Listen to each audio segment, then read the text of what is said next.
Okay. So let's go to your incident in 1988. Is that, and tell a little bit more about that, you know, kind of capsulated, if you will. In 1988, I was living a very normal, average life as a young adult. I just moved from a small town into the big city in Vancouver, British Columbia. And my friends and I had decided to take a road trip to my hometown. And on the way up, everything was normal. We took the drive and everything was fine. But on the return journey, everything changed. There were four of us, four adults and a young child in the car. And the trip, we were driving for hours. I was sleeping in the back seat of the car. And then it started to get dark out. The people that were driving wanted a break, so they went into the back seat, and I went up into the front in the passenger side with my friend. And right away, these big balls of light that looked like truck lights, actually, that's what we thought that they were for the longest time, came streaming up behind us rather quickly in the car. And as that happened, we were wondering why they were traveling so fast. Now, these particular lights followed us for hours and hours in the darkness, and every time we came up to a car or any kind of house or buildings at all, the lights would fall back and disappear. So after hours of this going on, eventually we went through a town where we thought for sure that we had lost the lights. And as soon as we got to the other side of this town into the forested area, absolute moment, we said, okay, we're clear. There's no way they can catch up with us. And literally in the blink of an eye, there they were, these balls of light that were probably about this big. And they came up behind us and then poof. And at this point, after hours, they had been appearing and disappearing, appearing and disappearing. And in the blink of an eye. So my friend got very, very nervous, as I did. Neither one of us were comfortable with what was happening at all. And the people in the back seat were still sleeping. So all of a sudden I screamed at her and I said, pull over the car right now. It's not you they want, it's me. And I went to grab the steering wheel to pull her over when all of a sudden she just sort of flopped, you know, like a Raggedy Ann doll, and flopped her head over and started pulling over and stopped at the side of the road. And by that time the car filled with light from every direction, and these balls of light were sitting behind the car. So at that point I was the only one conscious at that time. And when I turned from the back of the car to the front, I saw a craft on the road. Now I couldn't make out any detail because it looked almost misty and very, very bright. And these beings that were about 4 feet tall were walking towards me. They were very androgynous, almost childlike in their nature. And they had big, round black eyes. They didn't have any oval eyes at all. These were round black eyes. And they were directing me to get out of the car, which I did, and I was very scared. I wasn't terrified, though, and that distinction needs to be made. I was not terrified. I was scared. So I got out of the car. They led me down the highway a little bit. And at this point, I wasn't even thinking about my friends. I was just wondering where they were taking me. And on this embankment on the left, they led me up the embankment where I saw, when I looked up, a larger craft that had two beings standing in this doorway. And they had blonde hair, and I mean blonde as in snow white hair, and the most brilliant blue Mediterranean water, blue eyes that you've ever seen, and quite incredible. And the beings, the short ones, took me to the craft, and when I got to the doorway, I walked on board the craft.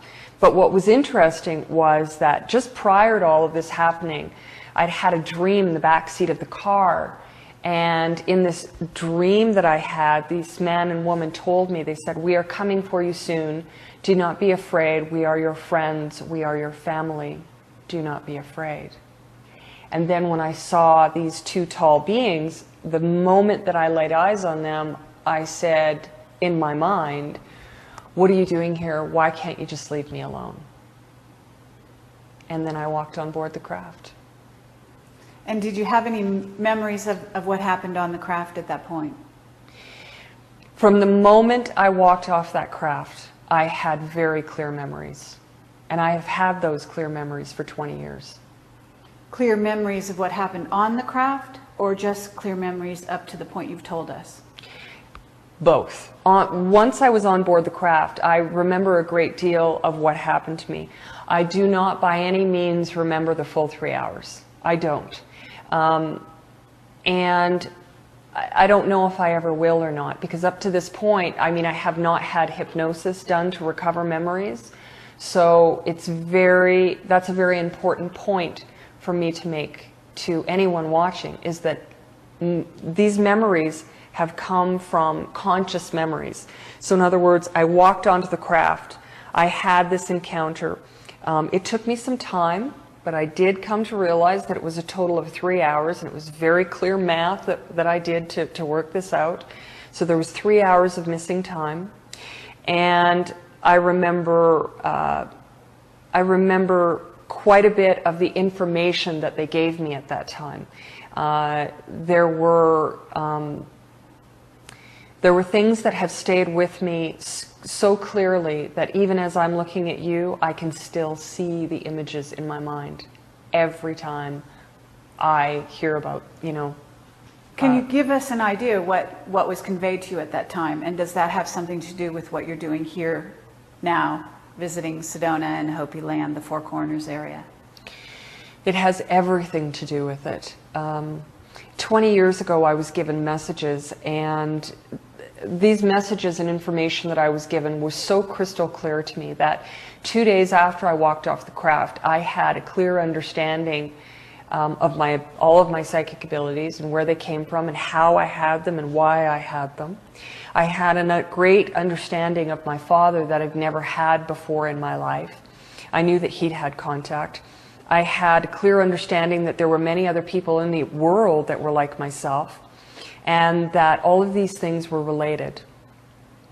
And after 2 days, I started writing quite a bit of this down. I did not by any means write it all down, but there were key points that I did put on paper.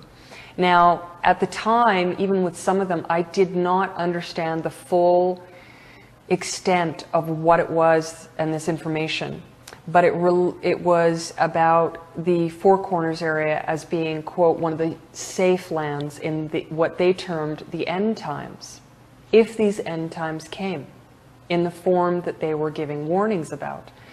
So they gave me warnings about possible futures in which the planet could potentially have destruction, and the people could potentially have a very difficult time. Now, these warnings were just possibilities, but they were things that they had made very clear to me, crystal clear to me, that humanity had a choice in whether or not we were going to end up on this destructive path or a positive path.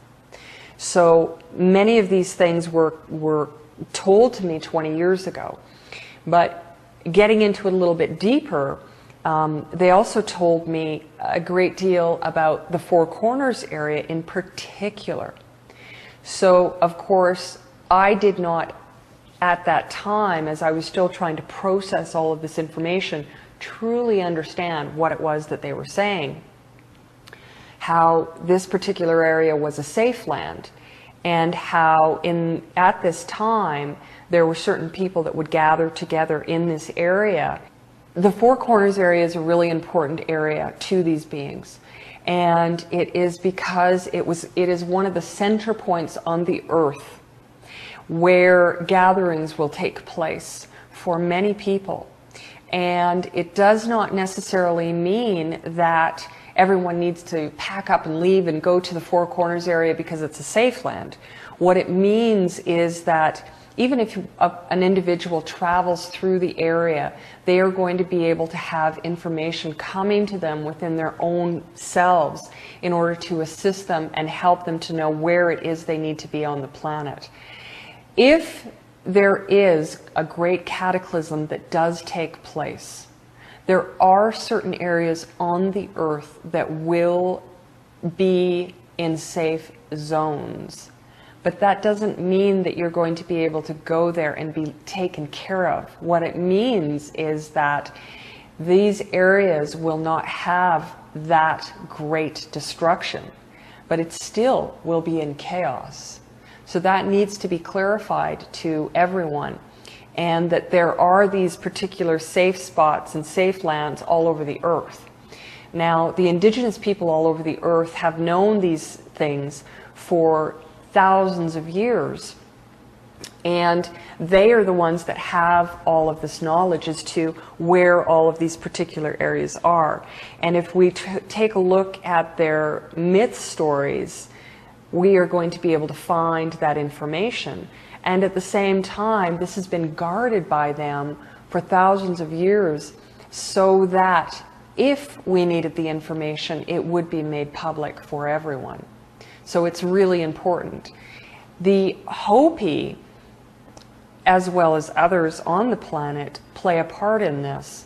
Now, there needs to be some very clear understanding here about what I'm going to say, because I do have friends that are in Hopi, and I have talked to people there, but by no means at all am I a spokesperson for them, or do I speak on their behalf whatsoever. So what I'm going to do is I'm going to share my experience with you. I'm not going to talk about Hopi. I'm going to share my experiences that revolve around them. Maybe you can tell us where the link up came. You were told by these beings in 1988 somehow. I assume this is when you were also told to come to Hopi at some point. There was also some kind of I don't know if it was a stone or a necklace or something that you had and you buried in your backyard. Do you want to share that story before we kind of move into the bigger picture? Yes. The relationship between these beings and the Hopi, for example, again, this is only from my experiences, and it's fascinating. Even to me, it's fascinating. When I was on board the craft, I was sitting in what I call a light chair, and it was, you could look at it just like this, except instead of it being a chair, it was made from pure light. So it almost glowed. And I sat in this chair, and I looked across the room, and I had a being on either side of me. And a screen popped up, and the screen was actually quite large. It was probably about this, quite as large as the chair, and 2 or 3 feet high. And as I looked at the screen, there was information that came across it, and images. And these images would be accompanied by information that was given to me by these beings, either through telepathy, or meaning they would directly speak to me, or it felt like they were just, there was a constant flow of information being sort of placed within my mind. Now, one of the things that they shared with me was the creation of man. And this is very much related to the Hopi and all of the indigenous people and ourselves.